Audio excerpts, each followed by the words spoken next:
kita adalah apa yang kita baca. Kita adalah apa yang kita baca. Jadi sejauh apa yang saya baca, saya tidak menemukan kemudian narasi-narasi yang membatalkan nasab Ba'alawi. Belum saya temukan. Itu hanya mungkin ijtihad atau istiqro atau semacamnya dari orang-orang yang ada di barisan keimaman. Sehingga ketika sama-sama minta ibarat, ya, kalau dalam Basul Masail nih Tengku ya, sama-sama minta ibarat, yang tertulis ya punya Ba'alawi. Kalau keimaman gak tertulis plek gitu, gak tertulis gitu loh. Maksudnya nggak tertulis batal gitu. Iya, cuma seumpama nih, Keimat bisa nunjukin ada satu ulama nasab seumpama ya, yang kredibilitas dari abad per abad, otomatis kan begini Tengku. Kayak cerita tentang Bani Ubaid yang diceritakan oleh Az-Zahabi dalam Tarikhul Islam. Itu per abad ada itu pembatalannya itu. Jadi orang ini sudah diwanti-wanti agar tidak mengaku-ngaku sebagai sayyid. Nah, untuk Ba'alawi tidak ada yang kayak gitu. Iya kan, untuk Ba'alawi logikanya berpikir kan dia baru muncul tuh terkenal itu kan di abad 10-11. Sementara Zahabi itu kan terus itu di abad ke-7, ya kan? Zahabi itu kan tua itu. Abad berapa dah Zahabi coba? Iya, abad ke-6, 7, 8 sekitar itu. Iyalah. Nah, artinya itu memang masih banyak terjadi pembenahan nasab di masa itu. Masih siqah. Atau gini aja Tengku, oke lah, di abad munculnya Ba'alawi lah, kalau Tengku menganggap itu abad 9-10 ya, di munculnya lah, ada nggak ulama nasab internasional saat itu yang membatalkan? Di awal-awal munculnya. Karena rata-rata begini Tengku, saya melihat ya, metode dalam pembatalan ini memang sejak awal-awal mereka muncul, kayak Bani Ubaid, atau itu loh, yang ada di Afrika itu ada itu, saya baca di Tarikhul Islam itu. Nah, itu sejak awal-awal itu sudah mulai dikaji tuh sama ulama, apakah benar ini adalah sayyid atau syarif. Nah, Ba'alawi dari abad ke-9 awal munculnya lah menurut antum, ada nggak kritikan ulama abad ke-9 ke-10 itu yang internasional, yang mungkin kitabnya dikaji seluruh orang itu, ada nggak yang membahas? Ada sih, cuman kan memang tidak menyebutkan batal. Di mana? Di kitab apa? Yang abad ke-9? Di abad 9 itu kan Al-Umdatul Kubra. Terus di kitab ini nih, bukan Al-Umdah, apa namanya? Sebentar. Lupa saya nama kitab itu. Di situ ada lafaz wakila Abdullah. Itu termaksud Muqtada Zabidi juga akan menyampaikan itu di hasil setelah dia mengisbat nasab anak keturunannya Said Ahmad bin Isa di Raudhul Jali. Kenapa beliau tidak mengisbat wahadza mattafaqa alaihi nasabun terkait Abdullah itu? Cuma di situ kan Abdullah sama Ubaidullah satu orang apa dua orang menurut antum? Nah, kalau riwayat Abdullah itu ada terkait anaknya Ahmad ya, anaknya Ahmad, namanya Abdullah. Ya, itu ada. Kalau namanya Abdullah itu di ya patokannya di As-Suluk. Nah, berarti terus, Abdullah sama Ubaidullah ini beda orang menurut antum? Bisa beda orang karena dalilnya? Iya, di kitab Ibnu Samurah itu yang tertua itu menyebutkan Jadid doang bin Abdullah. Anda, saya Tengku, apa bahwa Abdullah dan Ubaidullah ini dua orang, antum punya dalil apa gitu loh? Iya, karena dalam retorika penyebutan tarikh dan sejarah dan nasab, kalau dari sudut kitab-kitab nasab belum ditemukan riwayat yang menyebutkan nama Abdullah bin Ahmad bin Isa dalam riwayat sanad nasab. Tapi kalau dalam riwayat tarikh yang menyebutkan jalur Abdullah itu mempunyai anak hanya Alwi, gitu loh. Riwayat yang maktubah yaitu dalam suluk, dan suluk menukil daripada informasi orang yang di zamannya dan diperkuat dari kitab Ibnu Samurah yang tua tuh. Ya, Enggak, pertanyaan. bukan ke sana sih Tengku, lebih ke arah itu loh. Kan Tengku punya punya asumsi nih ya dulu ya, bahwa Abdullah itu ada tertulis, tapi Ubaidullah gak ada. Nah, berarti kan seolah-olah Tengku ini membedakan antara Abdullah dan Ubaidullah. Itu seolah-olah lain orang. Nah, itu ada nggak sampean anunya? Apa dalilnya bahwa itu menunjukkan terhadap dua orang, Abdullah bukan Ubaidullah gitu loh? Iya, kalau dilihat dari redaksi matan kitab Al-Burqah itu kan jelas yang tercatat di dalam yang diketahui yang masyhur inda ahli Hadramaut dan yang musattar yang tercatat dalam nasab mereka itu di situ disebutkan annahu Ubaidun bin Ahmad bin Isa kan. Ubaid. Nah, pertanyaannya dari mana sandarannya Syekh Ali As-Sakran itu bisa memahami Ubaid itu adalah Abdullah yang ditazkir menjadi Ubaidillah gitu loh. Oke, itu saya jawab ya. Nah, Ya, ini Tengku. Jadi penulisan Abdullah dan Ubaidullah, kadang disebut Abdullah, kadang disebut Ubaidullah, bahwa ini adalah satu orang. Itu justru hal yang biasa terjadi Tengku di dalam. Ini saya kasih dalil ya. Jadi yang pertama, Al-Habib Ali bin Abi Bakar As-Sakran ketika mengatakan bahwa Abdullah ini juga Ubaidullah yang dibaca tasghir, itu adalah satu orang. Ternyata sebelum adanya kitab itu ya, sebelum Habib Ali As-Sakran menyampaikan, sudah ada satu kitab yaitu Jauharus Syafaf. Jauharus Syafaf itu menyebutkan ternyata Ubaidullah dengan lafal Ubaid, bukan Abdullah. Itu yang pertama.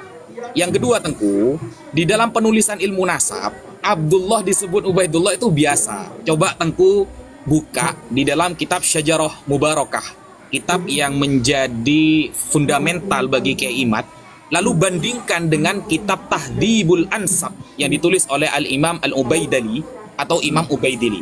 Di sana ada beberapa orang yang Abdullah juga disebut dengan Ubaidullah, dan itu adalah hal yang biasa di dalam ilmu nasab. Contoh, ada orang yang bernama Abdullah bin Husain ya, Abdullah bin Husain. Abdullah bin Husain yang tertulis di dalam Syajarah Mubarakah itu kalau kita rujuk ya, Asy-Syajari, marganya itu Asy-Syajari. Nah, Abdullah bin Husain Asy-Syajari, ternyata di dalam Tahdhibul Ansab lil Ubaidili tertulis Ubaidullah, padahal di Syajarah Mubarakah Abdullah. Nah, kedua, Abdullah bin Ahmad Karkurah atau Kirkur, daerah Irak, disebutkan dalam Syajarah Mubarakah tertulis Abdul. Ternyata di dalam kitab Tahdhibul Ansab Al-Ubaidili tertulis dengan Ubaidullah. Sama, Ubaidullah bin Ahmad Kirkurah atau Karkurah, daerah Irak itu ya. Nah, kemudian yang ketiga, Ubaidullah bin Muhammad bin Ibrahim. Nah, itu tertulis dalam kitab Syajarah Mubarakah, ternyata Tahdhibul Ansab menulisnya Abdullah. Nah, hal seperti itu ya, tunggu dulu. Ya. Hal seperti itu ternyata sudah biasa terjadi Tengku dalam penulisan nasab. Tidak perlu dipermasalahkan. Begini, itu di dalam kitab yang panjenengan sebutkan tadi, itu kan memang nama aslinya Ubaidillah, bukan Abdullah. Itu redaksinya, matannya jelas.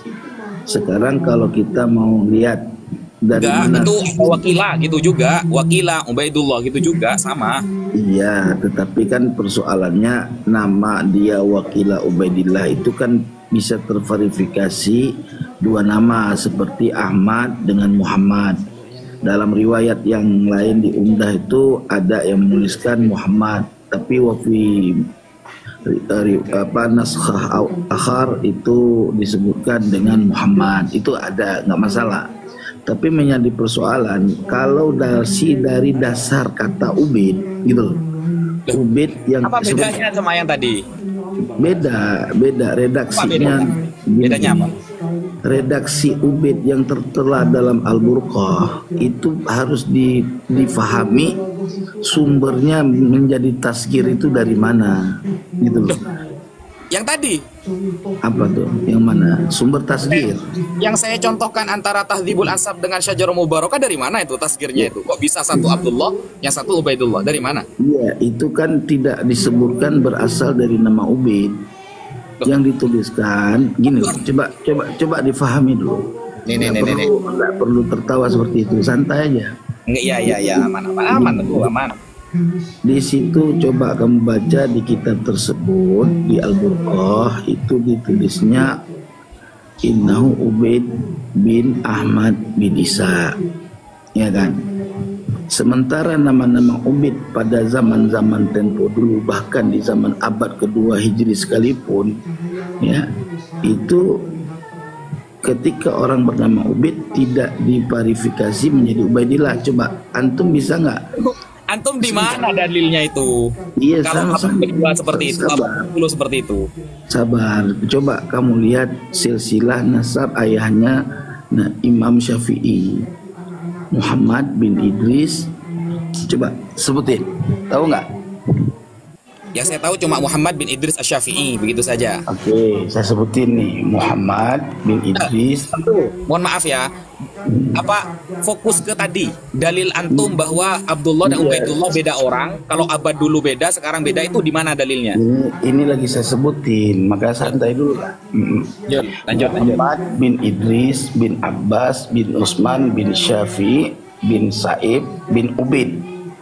Itu Imam Syafi'i bin Ubaid bin Abdul Yazid bin Hashim bin Abdul Muthalib bin Abdul Manaf. Ini ketika di sini ada kata-kata Sa'ib bin Ubaid, tidak dinarasikan menjadi Ubaidillah atau Abdullah, nggak ada. Itu dalil daripada keterangan Imam Syafi'i, dia punya kakek. Kok bisa itu dalilnya loh? Ya jadi kamu kenapa Ubaid itu bukan Ubaidillah, gak ada Allahnya kan? Ubaid itu kan. Ini jelas ini Tengku ya. Ini ya saya baca ya ibaratnya ya. Ini Tengku.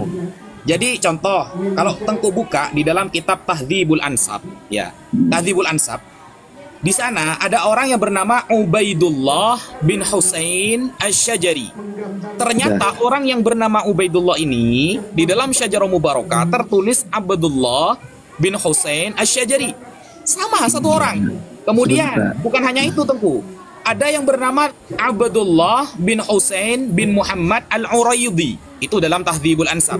Dalam Syajarul Mubarakah tertulis Ubaidullah bin Hasan bin Muhammad Al-Uraidi. Jadi perubahan antara Abdullah ke Ubaidullah itu adalah hal yang biasa dalam ilmu nasab Tengku. Seharusnya Tengku harus bisa menyampaikan dalil kepada Al-Fakir bahwa Abdullah dan Ubaidullah adalah dua orang. Itu mana dalilnya?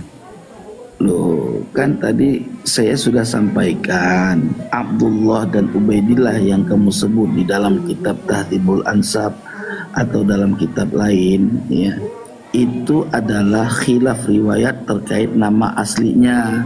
Yang satu riwayat menyebutkan nama Abdullah, yang satu riwayat dari Syajarah Al-Mubarakah menyebutkan Ubaidillah.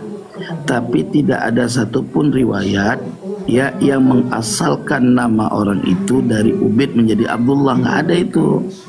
Gitu. Apanya sih? Nggak paham saya Tengku ini. Loh, sulit kalau kamu nggak memahaminya.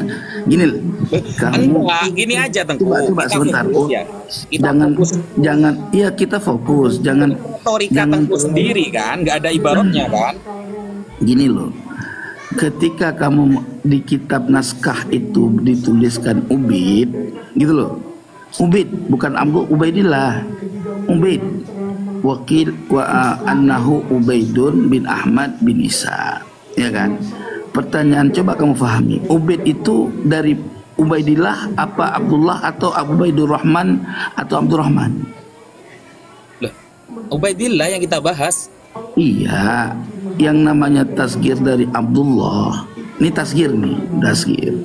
Nama dasar Abdullah ditasgir menjadi Ubaidillah. Dibuang mudhaf ilaih menjadi Ubaid. Kok dibuang ya kan? Mudhaf ilaih? Ngapain? Terus tanwin itu apa maknanya tanwin itu?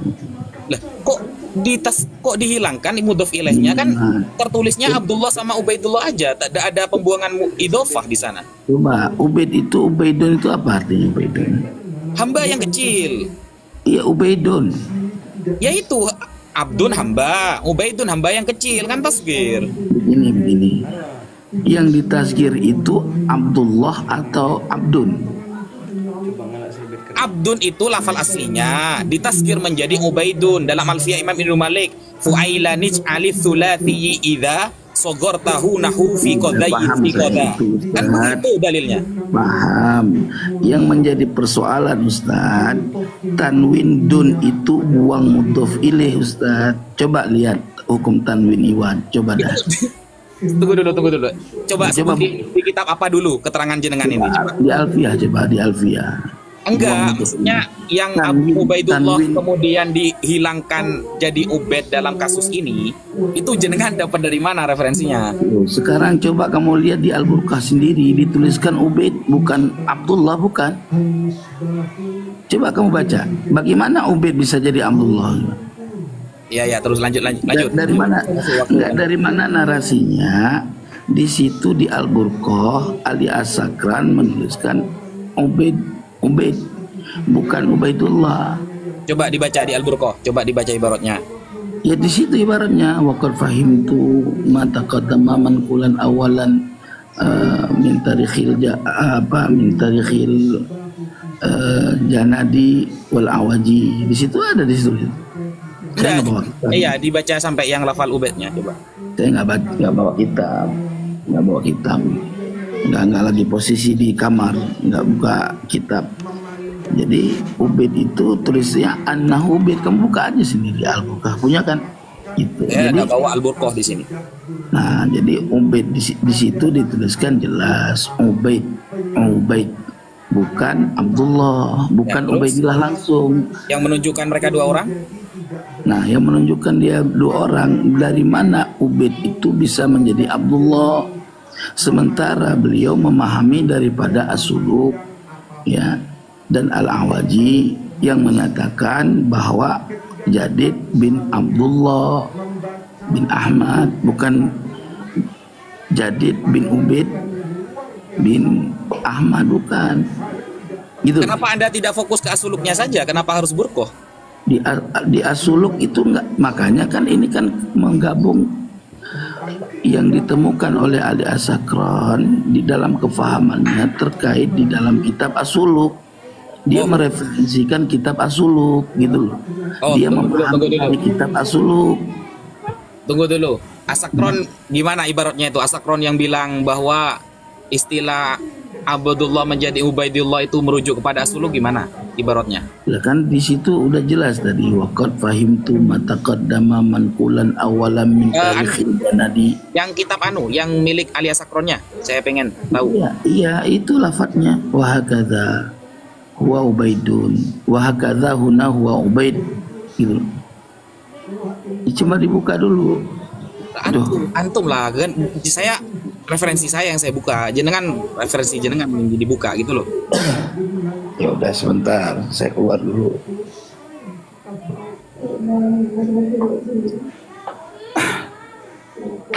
Sebentar ya. Istri aneh ngamuk-ngamuk masalahnya. Nggak setuju. Ya waktu udah malam katanya. Tapi nggak apa-apa, saya ini mah sementara aja sambil ngobrol. Habis ngerokok.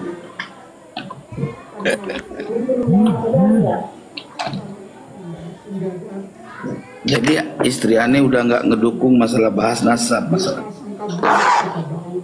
karena saya udah berjuang mati-matian tapi nggak dianggap gitu. Maka istri saya udah gak usah bahas nasab lagi gitu. Cuman aneh kan nggak bisa karena udah terikat. Aku harus ada yang lepas gitu supaya saya bebas gitu. Aneh ini paham nggak bisa langsung diem. Ya.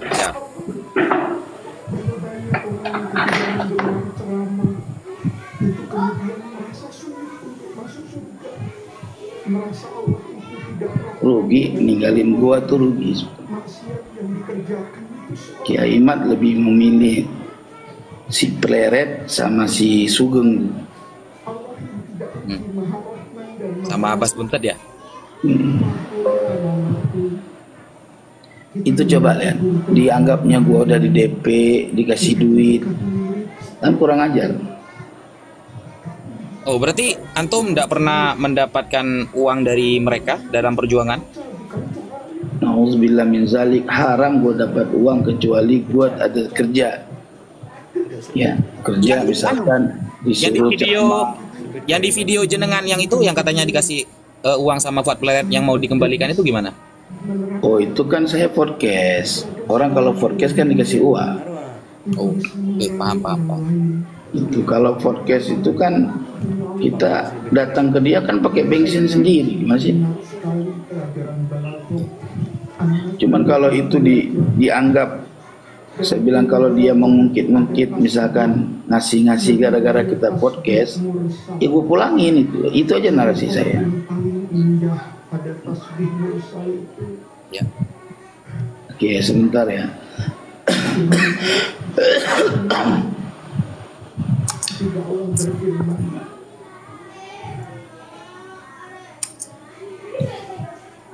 Sebenarnya Anga mau diskusi di sana langsung.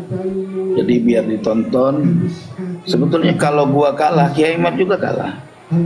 Kok bisa gitu? Kalau kamu kalah, Ki Imad kalah, kok bisa gitu? Iya kan teorinya sama, cuman beda tipis. Justru ada satu kitab yang kalau dipegang dengan teori dia justru dia rungkat. Oh gitu. Iya, kalau dia punya perbedaan lah sama kita. Oh siap paham. Ya cuman kan dasar yang dia perlukan itu adalah kitab sejamak. Artinya kitab yang ada informasi yang ada di zaman itu. Tapi loh, Ki Imad pakai kitab sezaman itu harus bersikeras mempertahankan itu loh. Soalnya dia sering nabrak metodenya sendiri. Ya itu kan menurut analisa panjenengan, silahkan dibuktikan gitu loh.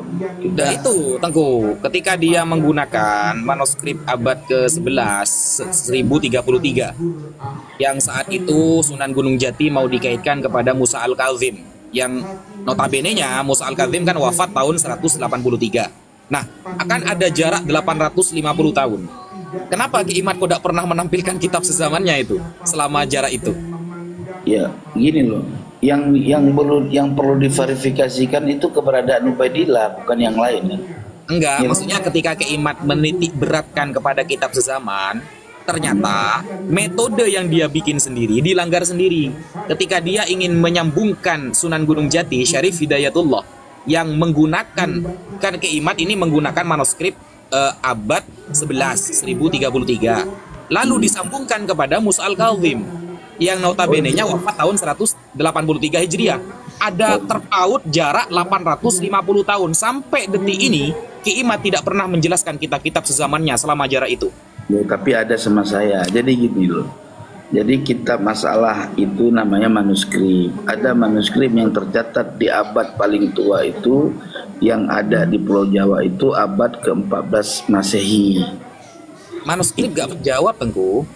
Dengerin dulu, catatan nasab silsilah manuskrip yang ada di abad 1433 apa 30 Masehi. Abad 15 berarti ya? Ya, maksudnya ke abad 15, tetapi tahunnya masih 1433 lah, ya kan? Nah, terus data yang ada di kitab tersebut ya dikolaborasi dengan data sekunder, yaitu istilhaq namanya. Nah, jadi makanya saya kalau ukuran daripada istilhaq yang bermasalah, misalkan dari jalur Muhammad Maulana Wilah kemarinya ke bawahnya, itu saya rasa nggak peduli. Kenapa? Karena itu masih bisa istilhaq, gitu kan. Tetapi yang dari primer, yang masalahnya kan dari primer. Jadi dari kitab-kitab primer, sekunder, dan riwayat syafahiyah itu mesti ada. Nah, riwayat syafahiyah dengan sekunder itu dijadikan istilhaq, mustalhaq namanya, menggabungkan dua nama antara nama yang satu yang ada di sekunder dengan yang ada di riwayat syafahiyah, yaitu manuskrip keluarga, gitu kan. Nah, itu di istilhaq, digabungkan dengan kemungkinan muhtamalul akbar, jadi kemungkinan yang sangat besar dengan riwayat kedatangannya, gitu loh maksudnya. Ya. Itu ada datanya itu. Ya. Nah, kembali kepada Ya, lanjut. ya, kembali tadi di dalam kitab Al-Burqah, ya, halaman 150 sampai 151, di sini dituliskan wahakadza wa huna Ubaidun al-ma'ruf inda ahli Hadramaut, ya. Ma'ruf ya. Ma'ruf ya.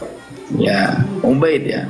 Wa hakadza huwa huna Ubaid al-ma'ruf inda ahli Hadramaut wal musattaru fi kutubihim wal mutadawilu fi silsilati nasabihim wa nisbatuhum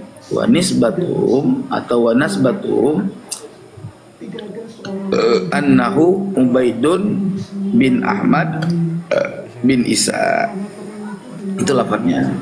Jadi kalau kita manakan, dan demikianlah di sini bernama Ubaid yang dikenal penduduk Hadramaut dan dituliskan dalam kitab-kitab mereka dan berkesinambungan di dalam silsilah nasab mereka, dan penasaban mereka itu adalah Ubaid bin Ahmad bin Isa. Al-Burqah Al-Musiqah halaman 150. Nah, itu. Ya, terus masalahnya di mana? Jelas di situ kan perketerangannya Ubaid, bukan Ubaidullah. Nah, jadi perkataan Ubaidullah di sini berdasarkan pahamnya Ali As-Sakran, wafatnya begini di Al-Burqah. Terus di Jauharus Syafaf yang mengatakan Ubaidullah juga gimana? Yang lebih tua daripada Ali As-Sakran? Makanya ketika Al-Jauharus Syafaf dia mengatakan Ubaidillah, coba lihat dari mana dia menukil, gitu loh. Sanadnya dari mana, gitu loh. Jadi kalau langsung kitab Al-Jauharus Syafaf, ya kan setiap sesuatu itu ada maraji, ada sumbernya, gitu loh. Nah, Ya, kalau nggak seperti itu Tengku, gini loh Tengku. Gini. Coba Tengku cek sudah ya. Cek nasab untuk sekarang ya, cucu Nabi yang sekarang termasuk Tengku lah ya. Yang lebih soheh daripada Ba'alawi itu sulit loh Tengku. Yang kalau pakai metode Tengku ya, jadi kitab ini berarti merujuk kepada kitab ini, kitab ini merujuk kepada ini. Makanya adanya syuhrah wal istifadhah. Kalau kita bahas fikih Tengku ya, adanya syuhrah wal istifadhah ketika tidak ada amudun nasab. Itu gunanya syuhrah Tengku. Tidak ada di dalam kitab fikih Tengku, cari sudah ya. Ketika sudah ada syuhrah wal istifadhah, maka ini ya sebagai pengganti ketika tidak ada amudun nasab. Nah, ketika ada amudun nasab, baru selesai. Nah, gak ada amudun nasab, maka syuhrah wal istifadhah yang dipakai, yaitu asyahadah bit tasamu. Nah, sedangkan setingkat Sayyid Mahdi Ar-Rajai Tengku, itu membenarkan loh. Syekh Ali juga membenarkan. Kalau memang begini, oke, kita pakai metodenya Tengku. Kitab ini harus kitab ini, kitab ini harus kitab ini gitu. Coba cari sekarang siapa yang memiliki marga Sayyid atau Syarif, lalu kita bedah sekarang. Yang seperti itu metodenya gimana? Baik, siap, kita bedah. Ya. Nasab Said Abu Bakar Syatta. Gimana? Oke, lanjut. Oke. Kamu tahu nggak umudun nasab Said Abu Bakar Syatta? Jelaskan aja, saya tidak pernah meneliti beliau soalnya. Ya sulit. Kalau kita belum Kita sebutkan kitabnya saja, saya nanti buka kitabnya. Apakah benar kitab ini menukil kepada ini, ada keterangan apa seperti itu. Kemudian kitab ini menukil seperti itu, di kitab selanjutnya apakah seperti itu. Coba. Iya ada. Jadi gini Ustaz. Nah, coba. Kan tadi metodologi pengisbatan nasab ya, dari sudut riwayat itu kan ada 3 jalan. Pertama riwayat yang ada dari sekarang sampai ke-8, 10 keturunan ke atas dari kita ini. Nah, saat dari kita sampai 10 ke atas itu digabungkan dengan itu disebut riwayat syafahiyah namanya. Itu istilahnya riwayat dari mulut ke mulut atau simai lah, yang dituliskan oleh keluarga menjadi satu catatan keluarga. Loh, Gitu. nggak harus ada kitab nasab berarti kalau gitu.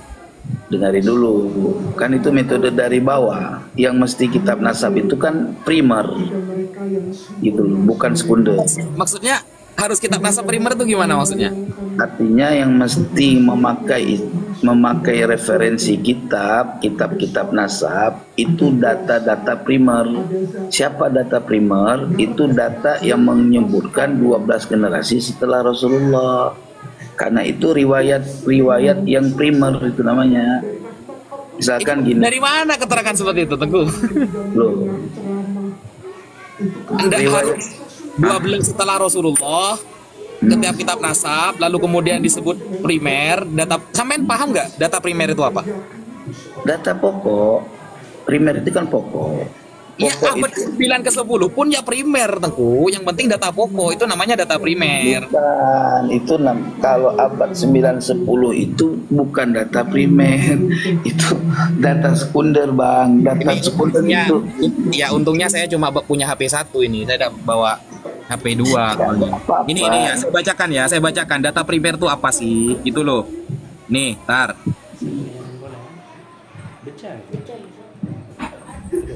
Tar ya.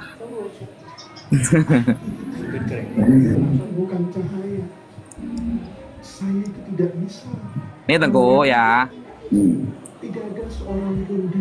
Data primer adalah data yang dikumpulkan langsung oleh peneliti dari sumber pertama atau objek penelitian, yang kemudian data primer itu didapatkan dari individu atau kelompok melalui wawancara atau yang lain. Nah, data primer ini biasanya digunakan dalam penelitian untuk memahami dan menyelesaikan masalah penelitian. Nah, otomatis kalau data primer itu adalah data sumber yang kemudian terus ya itu namanya sama. Kalau baca gini loh, difahami dulu data primer. Coba tadi ulang pelan-pelan aja, santai, jangan buru-buru. Saya pakai 2 layar tadi.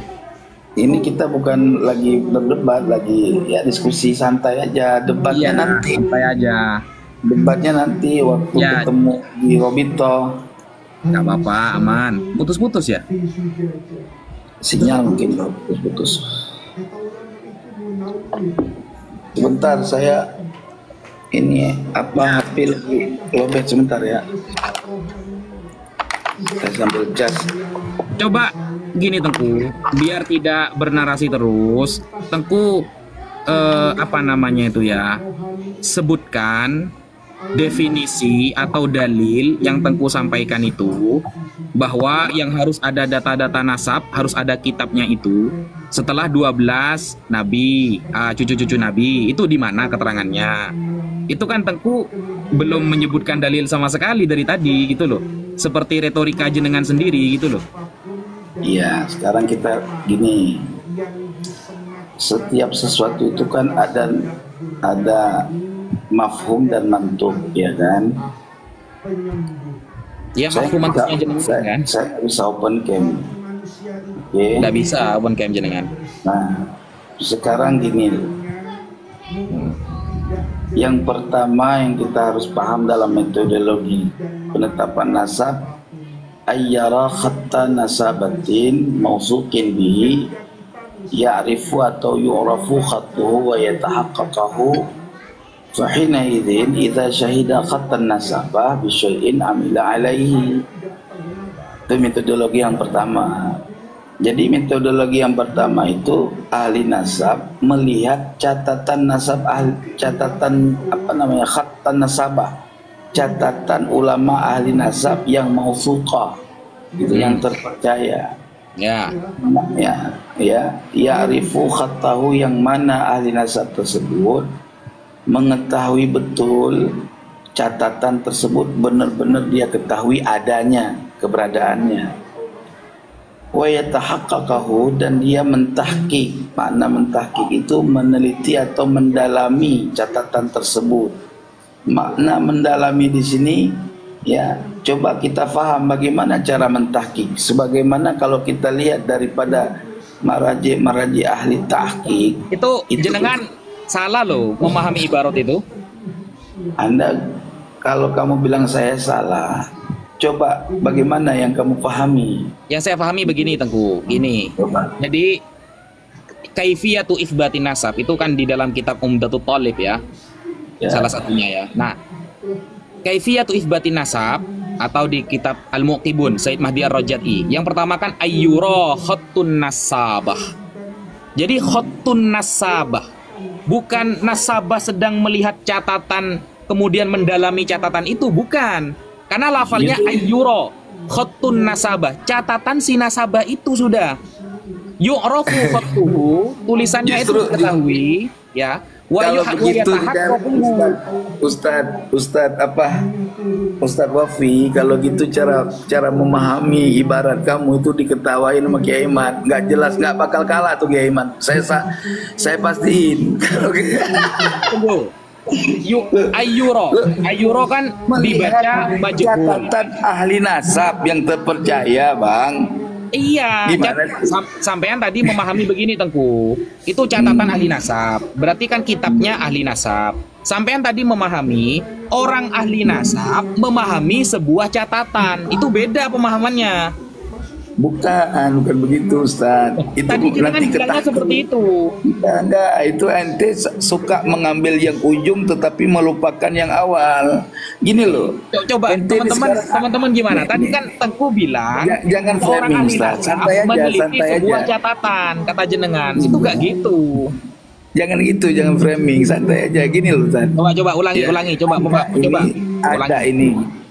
Anda ini seorang ahli nasab. Ya kan? Lalu bagaimana Anda mengisbat nasab? Ya. Anda sebagai ahli nasab itu melihat catatan ahli nasab lain yang mau suka. Itu loh. Itu pemahamannya. Kok bukan kayak gitu, gimana coba? Coba ibaratnya kita memahami ibarat sekarang ya. Kita memahami ibarat. Oke. Ini. Awal dulu. Saya kasih catatan ya. Ya. Ntar. Saya ngambil dulu pen dulu. Kok dipahami seperti itu dari mana kata saya? Jadi gini Tengku. Ntar. Ya. Nih, ntar saya balik ya kameranya ya. Ini kan lafalnya kan begini kan ya? Ya, coba. Ntar. Ketika Allah berfirman,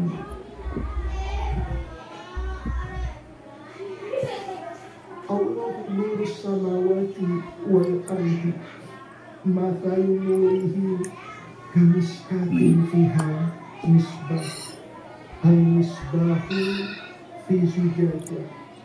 Allah itu nur, kata ulama itu munawwir. Nah, nih ya. Ayyura khattun nasabah. Ada catatan ahli nasab. Bukan begitu kok, itu makna begitu kok, ada catatan ahli nasab. Ayyura khattun ini kan usunan idhofah tuh. Sebentar Ustaz. Khattu itu kan jadi naib fa'il dari yura, ya kan? Kalau secara naib fa'il tuh hakikatnya dia tetap sebagai maf'ul, objek. Yang menjadi subjek itu adalah domir yang tersembunyi di dalam yura.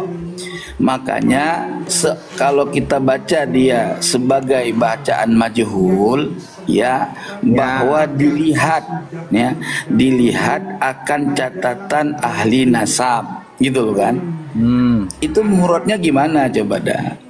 Duriba Jaidun. Gini, tar. Duriba Jaidun. Beda. Telah dipukul orang akan si Zaid, berarti si Zaid korban yang kena pukul. Ya, gitu. kalau cuma ini saya paham Tengku. Iya, paham, tapi surahnya melenceng gitu loh.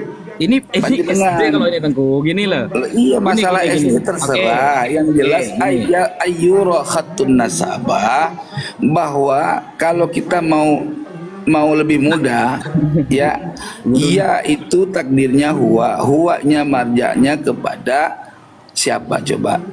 Marja huwa itu kepada siapa? Kalau kita baca maklum aja, nggak usah baca majhul misalkan. Kemana marjanya? Oke. Ayyara khotton nasabah. Ya'rifu khotohu. Wa yatahaqqaquhu, begitu. Ya, wa yatahaqqaquhu. Meskipun kita baca ayyara khotton nasabah, Tengku, ini maksudnya kan memang catatan kitabnya ulama nasab, Tengku. Tetap bermakna ini maksudnya kitabnya, kitab nasab yang ditulis oleh an-nasabah. Gitu loh. Bukan an-nasabahnya yang sedang meneliti sebuah tulisan, bukan, Tengku. Aduh, gini loh. Kamu itu ahli nasab. Kamu itu ahli nasab. Ketika kamu mau mengisbat nasab seseorang, kamu melihat catatan ahli nasab, ulama ahli nasab lain, bukan catatan gitu. kamu. Kalau gitu, ya gini, saya contohnya ya, saya nih mau, kan itu kan judulnya kaifiyatu isbatin nasab, cara menetapkan nasab itu bagaimana, ya. Yang pertama, ada tulisan ahli nasab atau kitab nasab. Kalau sudah ada kitab nasab, yang kitab nasab tulisan ahli nasab itu sudah diketahui dan sudah tertahqiq, selesai masalahnya, kan begitu pahamnya? Iya, bukan begitu. Itu paham kamu secara ringkas begitu sah-sah aja sih. Cuman ya wayatahaqqaqahu itu bukan makna mentahqiq. Makna mentahqiq dari kamu itu maknanya meneliti, mendalami, dikaji. Iya, mentahqiq kan mendalami artinya, Tengku. Saya kan pakai bahasa Arabnya. Apa bedanya kan? Gimana sih? Iya, kalau makna mentahqiq cuman ada tahqiq, ya kan? Selesai, oke. Mendalami. Oke, sekarang saya tanya, gantian bertanya. Taruhlah. Kalau berarti kan kalau ada kitab nasab, kitab ulama nasab kan selesai. Apa masalahnya?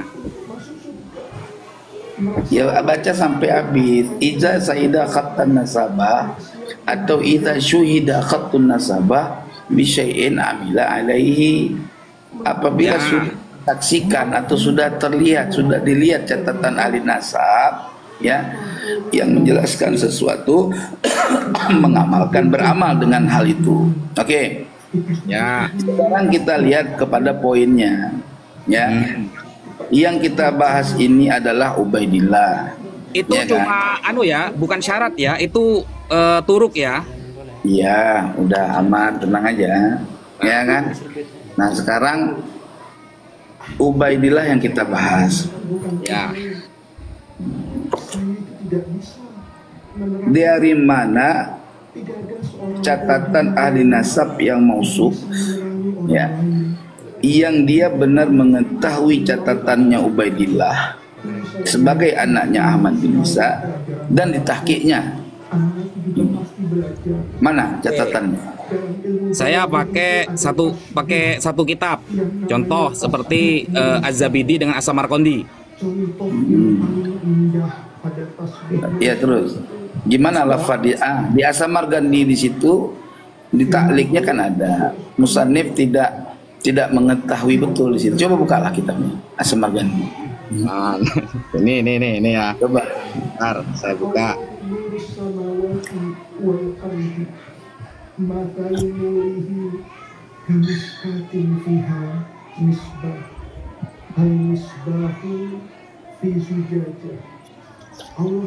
Halaman. Apa nama kitabnya? Tar. Kalau cahaya Allah itu bersifat rohani, tidak seperti cahaya lampu misalnya yang terlihat terang. Tapi Allah Bentar ya. yang bersifat rohani, Allah asbihkan dengan al-misbahu fi zujajah, seperti pelita yang ada di dalam kaca.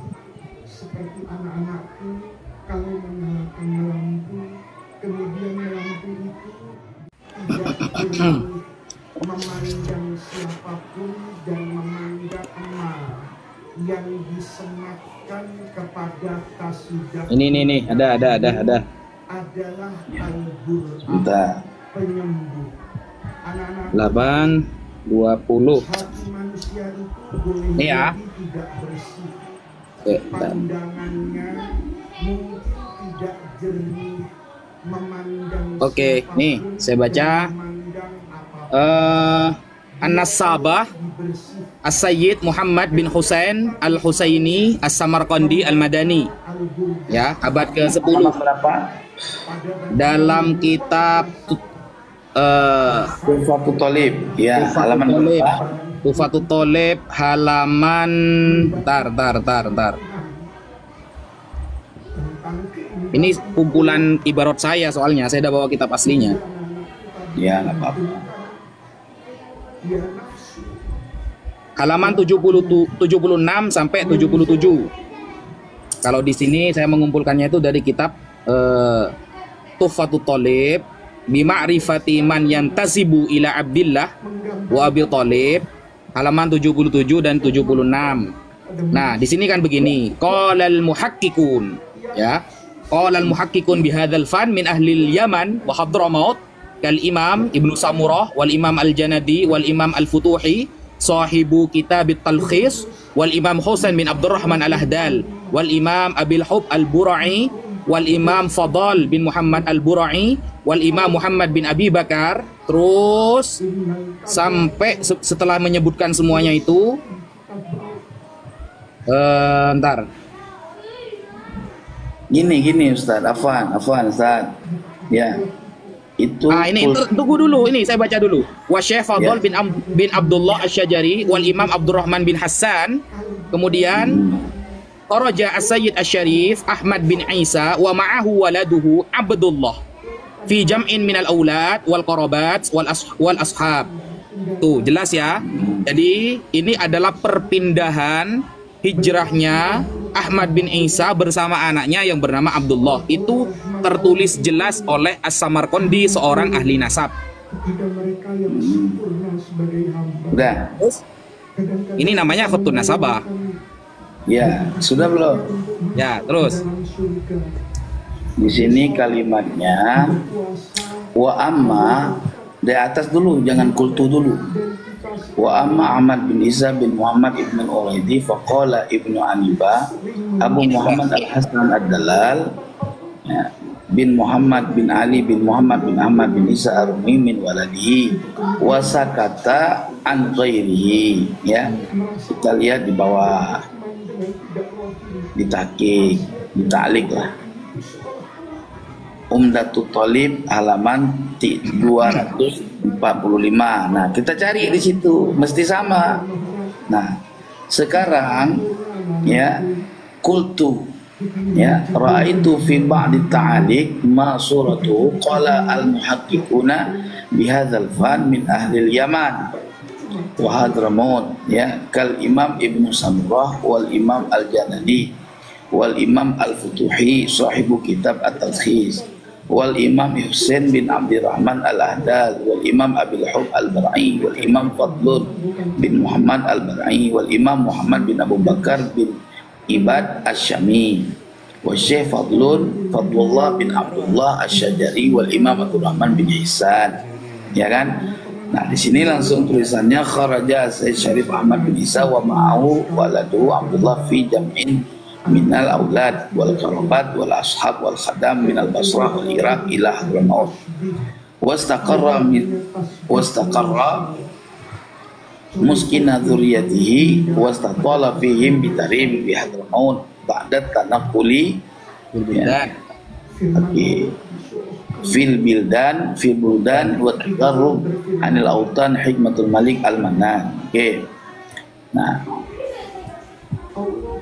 sekarang untuk mencari kebenaran bahwa ta'liq qultu fi ba'di ta'liq itima suratuhu itu, ya, coba kita lihat di dalam kitab Ibnu Samurah. Kita teliti dulu, ada nggak di dalam Ibnu Samurah menyebutkan hal tersebut.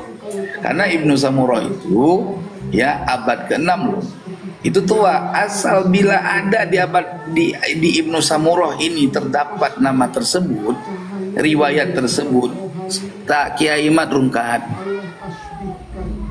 coba cek dulu ada nggak. Jangan-jangan cuman tulisan aja di sini disebutkan ada, tapi kenyataannya nggak ada.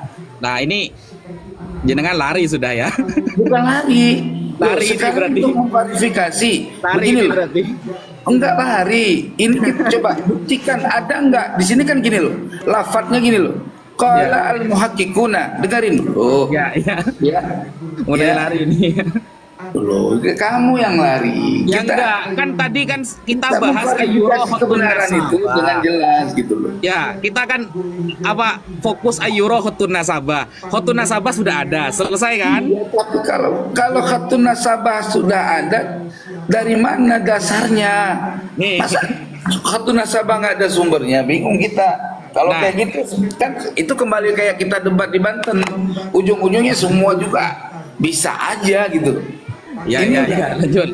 kembali dong. Jadi informasi yang ditemukan. Konfirmasi ya, syarat pertama sudah ya. Ayyurohotun nasabah terkonfirmasi, cuma Tengku mau neliti gitu kan? Loh, iya kita buktikan benar tidak yang terdapat di dalam Ibnu Samurah. Ternyata kita teliti satu pun lembaran tidak menyebutkan sejarah ini. Gimana sih? Iya, lanjut. Antum sudah teliti belum di kitab Ibnu Samurah? Fuqahaul Yaman. Ini banyak sekali Tengku. Kalau Iya, kalau banyak. memang itu gini Coba Tengku di gini. halaman berapa? Di Saya halaman ada- berapa ada? Saya tidak bawa kitab Ibnu Samurah Tengku, gitu loh. Iya, makanya gini, Gus. Kalau persiapan debat seperti itu sama Kiai Imad, ya, itu jebol, Ustaz. Jebol ente pada. Malu, mendingan nggak usah deh. Gitu. Tengku, ada. Cuma ya, kitabnya ada saya bawa sekarang. Ada Tengku. Jadi Ya, gini udah, loh. kalau ada, Tengku ini ya, silahkan gini Tengku. diberikan, gitu. Didengarkan dulu ya. Ya, ya. Semua yang telah dikonfirmasi oleh para ulama itu sudah kita teliti. Itu. Nah, Tengku di sini itu sebenarnya diskusi santai hanya untuk mengetahui cara kaifiyatu itsbatin nasab, kan begitu. Kalau Iya. pakai kaifiyatu itsbatin nasab selesai. Nah, ini pasti orang-orangnya Imat pasti dengar semua. Saya mau menghantam beliau nanti di Robitu Alawiyah gitu loh. Ada. Kalau ada ya rukat, tapi kalau nggak ada Allah manta salam, ente malu. Kiai Imad bukan tidak meneliti loh. Ini loh, Tengku. Saya kasih jaminan 10 menit pertama Imat Rukat. Iya, itu kan baru kata kamu sekarang. Loh iya, asalkan dia datang di Robitu Alawiyah, saya kasih jaminan 10 menit pertama dia rungkat Tengku. Betapa sulitnya untuk masuk ke dalam surga. Karena yang dia minta ada semua Tengku. Hah? Yang dia minta ada semua. Ada zat Ya sudah, kalau ada semua alhamdulillah. Ya kalau dibahas di sini semua nanti aduh. Ini nanti langsung tambah gak datang ke Imat nanti Tengku. Iya. Kalau umpamanya nggak datang kita samperin, kan itu. Ini kan bicara kebenaran, bukan bicara asal-asalan, kan gitu. Ada semua sudah Tengku. Jadi saya Kalau ada sebenarnya asik, saya takutkan itu, yang saya takutkan semuanya nanti saya keluarkan di sini, nggak enak sama yang lain. nggak ada Ustaz, udah kita teliti Ustaz. Ada. Kita itu keliling Tengku. kita jadikan milik setiap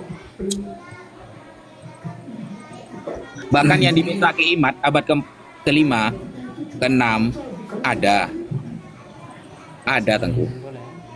Ada ya. Ada.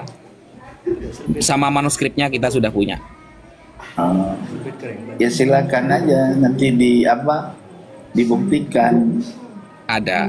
Jadi mau minta abad kelima, keenam, ketujuh, kedelapan, kesembilan ada Tengku. Ya Tapi udah, nanti kalau semoga ke Imat datang. Makanya Ya, biar selesai. Jadi kalau ke Imat gak datang, kan kita udah ngobrol kemarin. Kita kan udah bicara kemarin. Kalau cara undang kayak gitu, saya yakin Kiai Iman nggak datang. Tapi nggak tahu lah, kita lihat. Maka Saya setuju kepada perkataan antum Tengku. Kalau takut dipereksekusi, gak usah buat tesis. Itu keren itu. Itu keren kalimat itu. ya kalau saya kan berbicara dengan cara saya, bukan dengan cara beliau. Ya, Analisa. itu saya setuju itu. Mm-mm. Karena istilah-istilah gak netral itu sebenarnya alat buat lari saja sebenarnya. Apanya nggak netral? Mau di left kan? yang menerangkan Ada. Jadi mau minta abad ke-5 ada, abad ke-6 ada, manuskripnya ada. cahaya lampu misalnya yang terlihat Ya, kitab apa? Kitab muntasyar apa kitab tersembunyi kan gitu. sifat rohani Ya, kalau dikeluarkan sekarang nggak jediar selamat datang di kebenaran, nggak gitu nanti. Tapi ya aneh emang ngasih tahu Ustaz. Ya kalau cuman datanya ente cuman seperti itu aja, ketika diminta pembuktian yang terdapat di dalam kitab-kitab tersebut, yang paling penting itu dalam matan ini yang saya lihat ya, yang dalam matan tadi yang kamu sampaikan, yang dijadikan apa pegangan tadi, adalah ini sebentar. penyembuh. Boleh Ya. nggak saya kasih ada pertanyaan satu aja Tengku kepada antum. Apa itu? Saya pengen tahu ulama nasab mana yang cara membatalkan nasab sadah itu seperti cara Kiai Mat. Ada nggak? Satu aja. Kan ulama ahli nasab itu membatalkan nasab itu kan dengan simbol, bukan Enggak, dengan saya minta contoh yang seperti Kiai Mat, harus minta kitab sezaman atau begini begitu. Syarat-syaratnya itu loh. Ada nggak? coba ada, bukan tanya ada kitab sejaman nggak begitu. Dia bertanya Nggak tentang berarti ya? riwayat umum, ditanya riwayat umum. Anda harus ada kitab sezaman gitu. Ada nggak pertanyaan dari nasabah dari dulu sampai sekarang nih?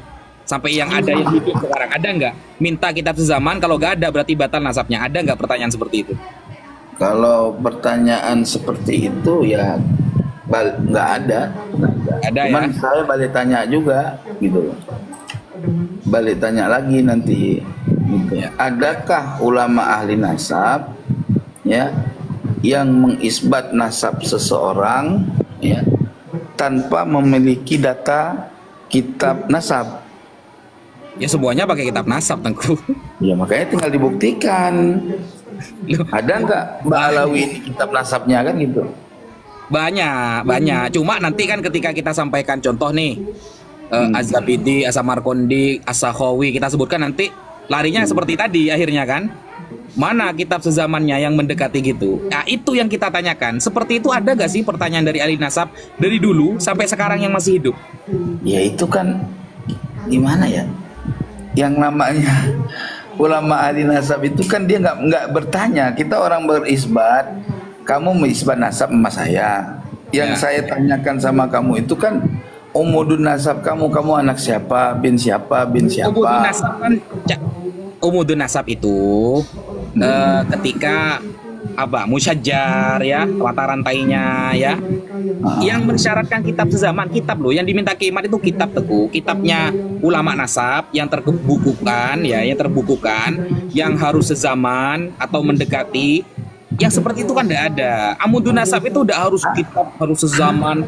Tidak seperti itu amudun nasab. Yang penting mata rantainya ada. Jadi begini Tengku kan pernah baca kitab Sirru Silsilatil Alawiyah kan, Abu Nasr Al-Bukhari kan. Itu kan ada syarahnya tuh. Nah, Ma'alimul Ansab. Ya, terus? Ma'alimul Ansab. Coba lihat di awal-awal Ma'alimul Ansab. Ketika kemudian ada seorang sadah bertemu dengan ulama ahli nasab, ada nggak pertanyaan seperti itu? Nggak ada. Paling cuma begini Tengku. Kamu Bukan anaknya bertemu siapa? sama ahli nasab, bertemu sama orang yang minta penetapan. Ini kan contoh misal tuh, Itu contoh. tertulis dia itu terkenal bisa nasab Tengku, ahli nasab itu Tengku. Kemudian seorang sayyid ini datang. Saya ini adalah sayyid. Kemudian ditanyakan, Amin Hasani, Amin Husaini, Amin Muhammadi. Kemudian dia jawab. Dia jawab kan? Ana min Husain, aku dari Husain. Terus itu kan amudun nasabnya disebutkan.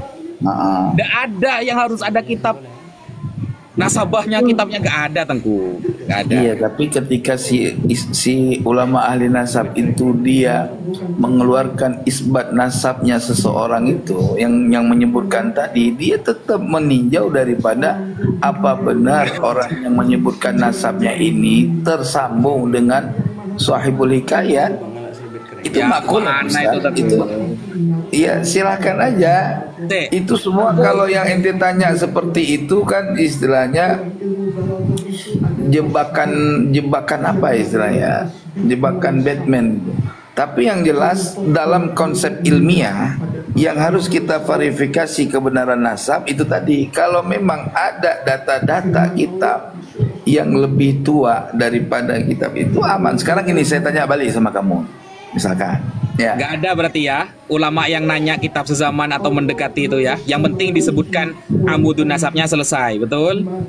Iya, tapi kan itu pertanyaan kan, ya kan? Iya kan? Iya, tapi ketika dia mengisbat suatu nasab, dia gak berfokus kepada amudun nasabnya si orang itu. Dia berfokus kepada catatan khatun nasabah. Baca yang rinci, Ustaz. Jangan ngarang, Tengku. Lu kok ngarang? Ente bacanya sepotong. Coba Ya tadi kamu baca Ma'alimul Ansab, Sarah Sirrus Silsilatil Alawiyah. Itu sebelum lafaz itu ente baca di atasnya dulu sebelumnya. Tata cara dia ketika mengisbat nasab. Gitu loh. Itu maklumah, Ustaz. Dan syuhrah pun itu fi jami'il ajyal. Syuhrah wal istifadah itu di setiap zaman. Tidak bisa di zaman ini syuhrah udah dianggap sah, nggak begitu, Ustaz. Sampai memahami syuhrah wal istifadah itu gimana dalam mazhab Syafi'i, Teguh? Mazhab Syafi'i dulu. Mazhab Syafi'i tulu zaman. Dalam mazhab Syafi'i syuhrah zaman itu gimana maksudnya, Teguh? Ya sepanjang zaman, sepanjang masa. Dari zaman A sampai zaman Z itu ada syuhrahnya, berarti makna adanya syuhrah dia itu ada riwayat yang muttasilah di sepanjang zaman. Tidak riwayat. Syuhrah wal istifadah gak riwayat, Tengku. Itu syahadah bitasamu, Tengku. Bang, syahadah bitasamu itu tidak bisa terjadi kalau dia syuhrah itu dengan satu riwayat. Baca dong, ente gimana sih? Baca Bahrul Mazhab Imam Rawyani. Coba dibaca Bahrul Mazhab. Coba dibaca Bahrul Mazhab. Coba baca Bahrul Mazhab. Oke, sebentar. Allah ya Rabb. Ustaz. Kalau kayak gitu cara. Kalau sudah syuhrah wal istifadah itu selesai masalahnya, Teguh. Selesainya gimana, Ustaz? Kan itu salah satu kaifiyah, Tengku. Kaifiyahnya sepanjang zaman. Baca di kitab Muqibun juga udah dijelaskan. Jelas banget sepanjang zaman. Nah, terus diolah sependek pengarang kitab Muqibun. Terus kitab Muqibun menisbat Ba'alawi gimana? Orangnya masih ada loh sekarang.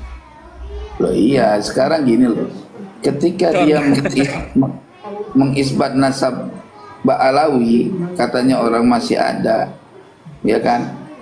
Dengan bahasa di tulisan dia dengan di dalam lembaran kertas itu berbeda. Itu marjanya tetap ke dalam metodologi yang dia sudah tetapkan. Terus yang kedua Mahdi Rojai katanya mengisbat nasab Ba'alawi.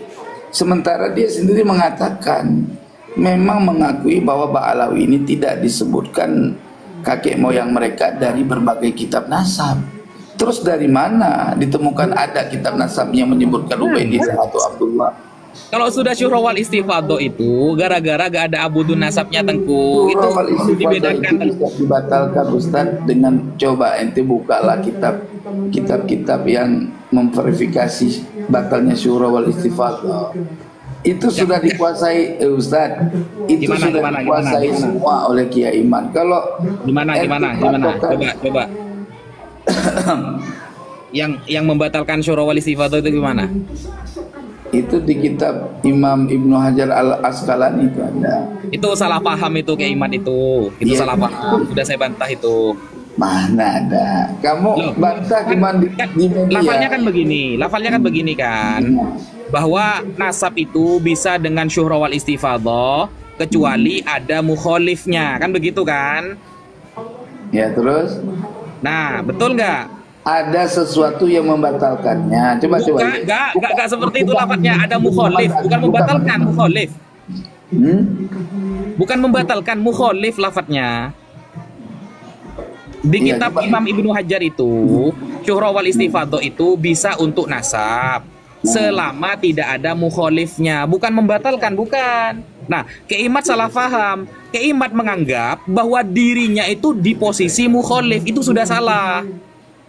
Gak gitu.